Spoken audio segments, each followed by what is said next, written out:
haven't stopped crying since yesterday. It broke my heart the way he died. He didn't deserve that at all. Friends remember the life of an 18-year-old shot and killed at a house party that got out of control. At 11 o'clock, good evening, everyone. I'm Jeff Gianola. Jennifer is off tonight. That party happened over the weekend in the Rock Creek neighborhood when a fight broke out. Shots were fired, killing Furman Alonso. Valina Jones live in Old Town tonight, where friends held a vigil. Valina?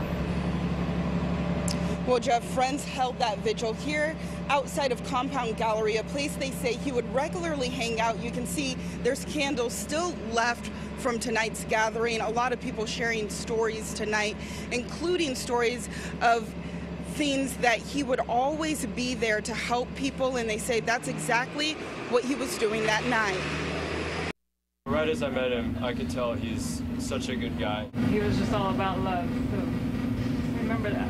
Remember all the good times. Friends of 18-year-old Furman Alonso pushed through their tears to honor the man those who knew him best describe as a shining light. I'm still completely numb to the fact, and it's really hard to believe that someone this amazing is gone. He was really outgoing. He loved photography. He always had a smile on his face, no matter what.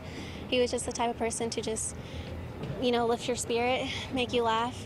The Washington County Sheriff's Office says Saturday night, hundreds of people attended a party they heard about on social media at a house that was booked on Airbnb.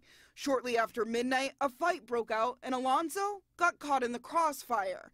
Deputies took a minute at the vigil on Monday to urge those who might have seen the person who pulled the trigger to come forward.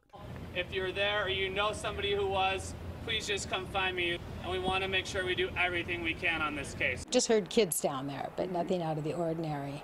Yeah, I mean, that was such a shock to hear that. Boom, boom, boom, boom. Julie Luttrell lives across the street from the house. Her husband was just about to call police to make a noise complaint when the shots were fired. I didn't hear any fighting or anything going on, but it's one of those things now, looking back, I wish we had called sooner. Friends believe Alonso was trying to stop the fight when he was shot. It doesn't surprise me that he tried to help out his friend and stop the fight. Honestly, that's just the type of person he is.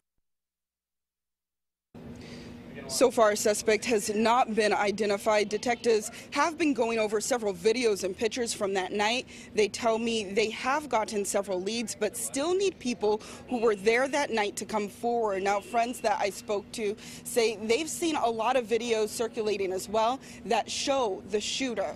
Reporting live in Northwest Portland, Valina Jones, KOIN 6 News.